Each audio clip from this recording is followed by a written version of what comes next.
Vamos lá para mais uma situação que a gente pode fazer para que o 1 apareça, né, na primeira linha, primeira coluna, né? Então vamos lá. O que a gente pode fazer?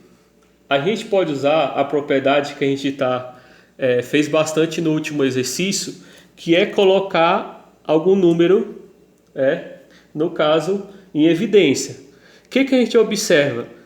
Essa primeira linha, se a gente observar a primeira linha aqui, toda ela pode ser divisível por 2. Então eu posso colocar, no caso, o elemento 2 em evidência.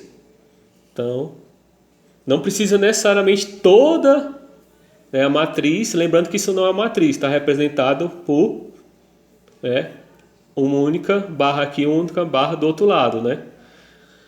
Então, ou seja, para ser matriz teria que representar por duas barras aqui, duas barras aqui. Então isso aqui é um determinante. Só que antes de virar um determinante era uma matriz.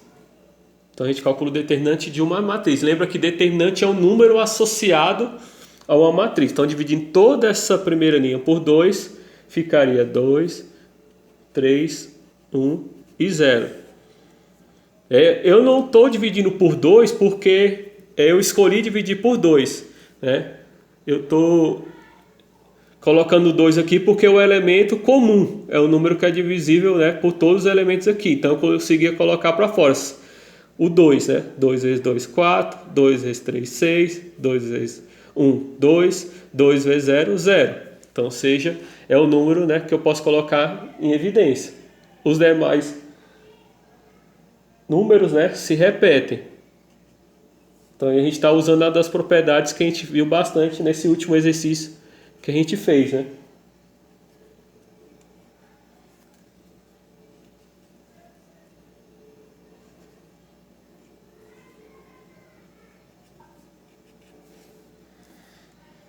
Pronto. Então coloquei o 2 em evidência, né? Essa linha não é mais a mesma, porque o número que estava multiplicando cada elemento, que era o 2, lembrando que esse elemento que está fora, ele não pode multiplicar dois elementos simplesmente, ele tem que multiplicar todos. Então 2 era um valor comum que multiplicava todos os elementos e anteriormente eram esse. Então esse determinante aqui, ó, multiplicado, esse determinante multiplicado por 2 é igual o mesmo cálculo desse determinante, só que não acabou, não apareceu no caso o 1 aqui ainda, né? Tinha que ser aqui, mas não apareceu, a gente partiu para cá, também não apareceu. O que a gente vai fazer? A gente pode usar a troca das linhas ou colunas, né? No caso, a gente vai realizar a troca das colunas. Por que troca das colunas? Porque a gente observa que apareceu um aqui. Eu preciso dele aqui, então eu troco, no caso, a terceira linha pela primeira linha, para poder aparecer um e eu conseguir usar a regra de Chió, que é mais cômoda quando tem o elemento 1 na posição, né, que ocupa na primeira linha, primeira coluna, ou seja, o A1, que a gente viu no primeiro vídeo. Então vai ficar menos 1. Ai, professor, mas por que menos 1? Lembra que quando eu falei no segundo vídeo, na segunda e terceira situação, eu falei o seguinte: quando a gente troca as colunas ou troca as linhas, o determinante vai ser o inverso. Por isso, vai ser o oposto. Vai ser o oposto. Então, vai ficar menos na frente daquele determinante. 2, que já era o elemento que tinha, e agora é só inverter. Então, ou seja, essa aqui vai ficar, a terceira coluna vai ficar a primeira coluna.